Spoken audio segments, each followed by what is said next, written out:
une grâce que Papa Robert me donne de pouvoir parler de la part du Seigneur. La Bible même dit que exercez-vous à la piété. C'est-à-dire qu'il y a question d'exercice. Ça veut dire, si on retourne chez les sportifs, ça veut dire qu'il y a un principe d'entraînement. C'est-à-dire que même une cuisinière, il faut apprendre. À partir du mot apprendre, ça veut dire qu'il y a exercer. Ça veut dire que, comme les Allemands disent, man muss viel üben. Il faut beaucoup s'exercer pour pouvoir parler. Alléluia. Donc, à force de peut-être parler de la part du Seigneur, je saurai mieux parler de la part du Seigneur. Parce que c'est aussi un esprit.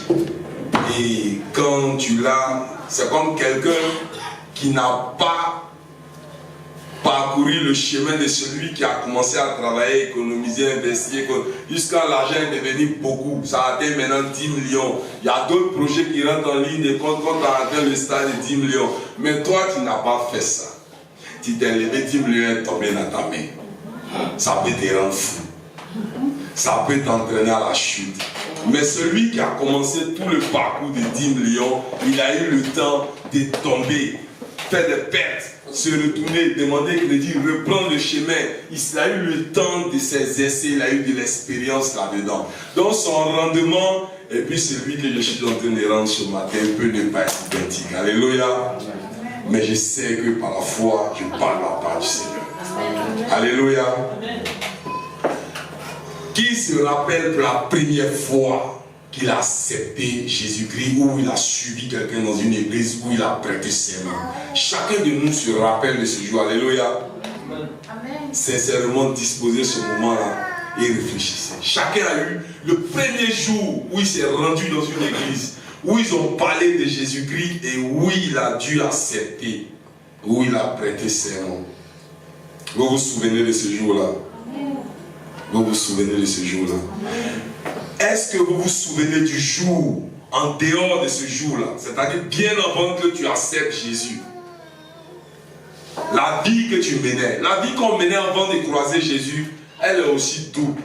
Il y a une qui est bonne et il y a une qui n'est pas bonne. Alléluia.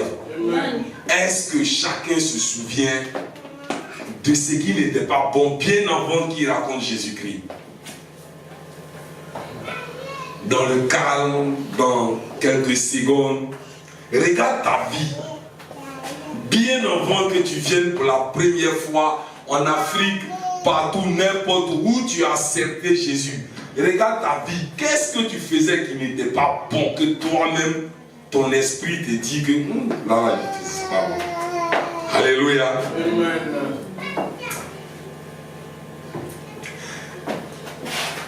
C'est ce qu'on faisait qui n'était pas bon là. Avant d'accepter Jésus-Christ là. C'est à ça qu'on va penser ce matin.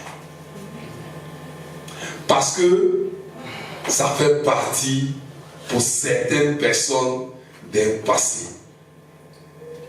Pour certaines personnes, cette vie-là court encore avec eux.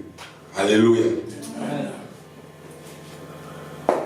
On va s'asseoir. C'est-à-dire, quand je dis s'asseoir, on va marquer cette pause-là pour dire que mon passé, alléluia. Chacun de nous peut dire mon passé. Mon passé. Mon passé. Mon passé. Mon passé. Mon passé. Alléluia. Amen. Il y a un passé négatif et il y a un passé positif. Cette vie passée, médiocre d'avant, asseyons-nous un moment et disons à cette vie-là, ça suffit. Arrête. C'est terminé. Parce que pourquoi il faut pouvoir dire ça? Parce que jusqu'à présent, beaucoup de personnes n'ont pas encore compris ce pourquoi. Ils ont accepté Jésus-Christ. Pourquoi est-ce que j'ai utilisé les deux cas de forme? Avant que tu ne viennes pour la première fois à l'église, ou bien tu prêtes serment pour dire j'accepte Jésus-Christ comme mon unique et seul sauveur. Tu avais ta vie que tu menais. Plus ou moins, moi, comme ça, personnellement, j'ai utilisé le fétichisme. J'ai touché à des pratiques mystiques dans l'intention de ce qui n'est pas important que je vais conserver. Alléluia. Amen. Et maintenant, j'ai accepté. Là-bas, quand j'ai utilisé ces pratiques-là, il y avait quelque chose qui n'était pas bon qu'on faisait. Alléluia. Amen. Maintenant, quand tu as accepté Jésus, il ne te regarde plus comme toi-même tu te regardes. Il te regarde au travers de son sang qu'il a donné à la croix. C'est à cause de ça que tu es gratifié. C'est à cause de ça que tu es gracié. C'est à cause de ça que ta vie ne doit plus être la même. Alléluia. Amen. Vous n'avez pas encore compris. Alléluia. Amen. Nous allons prendre le livre de Jean 6, 44. On va descendre tout doucement de façon pratique sur terre. Voilà. Jean 6, 44.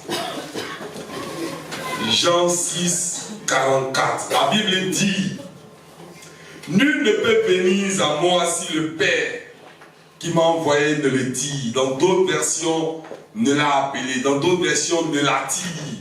Alléluia. Et moi, je le ressusciterai au dernier jour.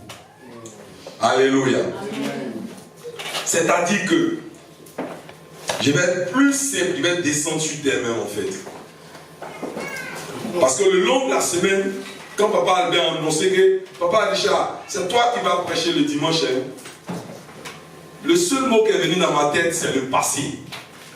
Notre thème d'aujourd'hui, c'est mon passé. C'est venu le passé. Maintenant, je vais faire comment? Le mot le passé. Je vais m'asseoir pour commencer à tout doucement préparer la prédication. Alléluia. Vous voyez ce que c'est-à-dire que ta vie, tu menais avant que tu viennes accepter Jésus. Maintenant, quand tu as accepté Jésus il y a longtemps, la majorité, nous sommes tous chrétiens. Alléluia. Je ne fais que répéter cela. Alléluia. Amen. Il y a cette vie-là. Et tu as accepté. Tu ne sais pas toi-même qui es venu ici à l'église. La Bible dit que nul ne vient si ce n'est le Père qui l'a appelé. C'est-à-dire nous tous qui sommes ici là. C'est vrai, pour certains, ils n'ont pas encore pris la chose à bras le corps. Ils n'ont pas encore mis la conviction là-dedans. Mais ce n'est pas d'eux-mêmes qui sont venus. Amen. C'est ce que dit. C'est pas moi. C'est ce que dit la Bible. Peut-être tu as dit, bon, attends, quand moi est parti aussi là-bas, l'autre, il est parti aussi. Mais tu vas. Mais c'est un plan de Dieu. Tu partais dans l'intention peut-être local, léger. Mais Dieu sait qu'il a un plan. Quel que soit quoi, il va te mettre un pincement au cœur. Qui va capter ton attention. Alléluia. C'est ce que dit la Bible. Il dit, nul ne vient si ce n'est le Père qui l'a appelé. Alléluia. Nous allons prendre le livre de Michée 7, 18. Michée 7, 18. Michée 7, 18. Alléluia. Nous allons descendre progressivement sur terre pour comprendre ça avec un langage terre à terre, pour voir la bonté et l'amour de notre Dieu. Alléluia. Amen. La Bible dit que quel Dieu est semblable à toi, qui pardonne l'iniquité, qui oublie les péchés. Alléluia. L'iniquité, vous savez c'est quoi? Avant que tu n'acceptes Jésus-Christ, que tu viennes à l'église, c'est que tu faisais là. Tu fais et puis tu répètes, et puis tu fais, tu répètes. Jusqu'à tu viens tomber à Jésus-Christ. Tu l'as accepté comme seul sauveur. Il dit on ne fait pas ça, mais tu fais. Et puis tu mets genoux à terre, et puis tu demandes pardon. Et puis il accepte, et puis tu fais encore. La même faute là, demain tu viens encore, tu mets tes genoux. Tu fais la même faute. Tu te prostitues jour pour jour. Tu fais des avortements. Tu cherches les femmes des gens jour pour jour. Tu reviens. La Bible dit que Jésus-Christ est amour. Tu acceptes avec ces fautes-là. Tu mets genoux à terre. C'est ça l'iniquité. Le même péché que tu es en train de faire chaque jour. Tu vas utiliser peut-être, tu couches avec la femme de ton ami, tu couches avec le mari de ta camarade. Tu répètes. Il est amour. C'est ça qu'il appelle l'iniquité. La Bible dit ici qu'il pardonne l'iniquité. La Bible dit qu'il oublie les péchés. Amen. Le monde dit que je vais pardonner, mais jamais oublier. Jésus-Christ dit que lui, il pardonne et puis il oublie. Amen. Le monde dit que faut pardonner, mais il ne faut jamais oublier. Jésus-Christ dit que lui, il pardonne et puis il oublie. La Bible dit qu'il efface le péché qui est noir comme le cramoisi. Alléluia. Amen. C'est de ça que je vais te parler. Je suis en train de t'amener sur le terrain pour te donner ce qu'il faut comme information de la part du Seigneur. Amen. Alléluia. Amen. C'est lui qui t'a appelé là. Il dit que ta vie d'enfant là, il a effacé, il a oublié. Donc chaque fois que l'opportunité est donnée, on dit que qui a tué? Passez ici, on va prier, tu viens. Qui a volé? Venez ici. Tu es chrétien depuis 10 ans. Hein? Chaque fois que l'opportunité est donnée, vous qui avez fait avortement, passez ici. Et puis tu viens. Partout où tu vas, tu viens. Tu ne connais pas celui qui t'a appelé. Alléluia. Alléluia. Amen. Il dit que le péché que tu fais, même chose là, on fait pas, tu fais. Lui, il a pardonné, il a effacé. Ça n'est plus dans ta vie. Toi seul, tu prends ton passé là, et puis tu continues ton chemin. Ça te bloque des bénédictions. Alléluia. Amen. Alléluia. Faut dire maintenant, toi et puis moi, séparons-nous ici. Amen. Ton passé là, il y a des choses qui t'ont fait, qui te rendent souvent amer. Ils t'ont piqué dans ton passé, souvent tu ne peux plus.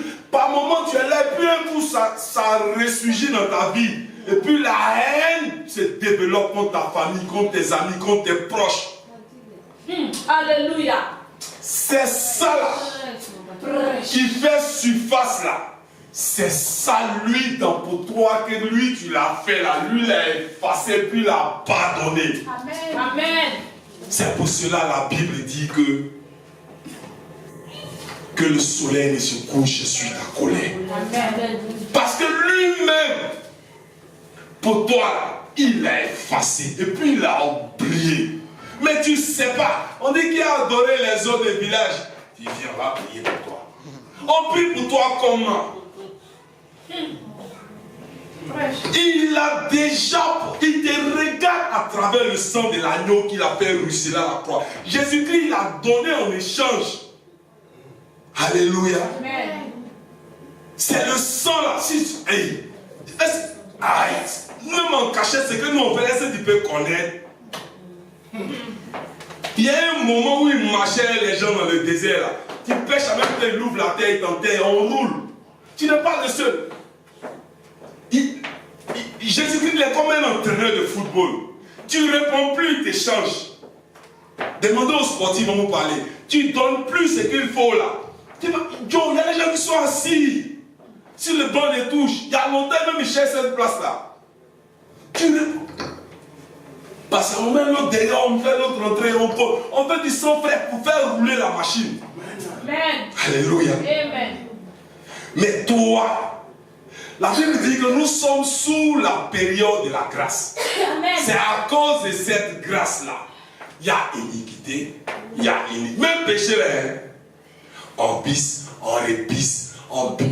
Mais il est là, il a amour. Il te donne le temps de te répandre. Alléluia. Amen. De te repentir. Il te donne ce temps-là. Alléluia. Amen. Mais sache que quand il a accepté, pour certains par ignorance, parce qu'ils n'ont pas le temps de méditer la parole.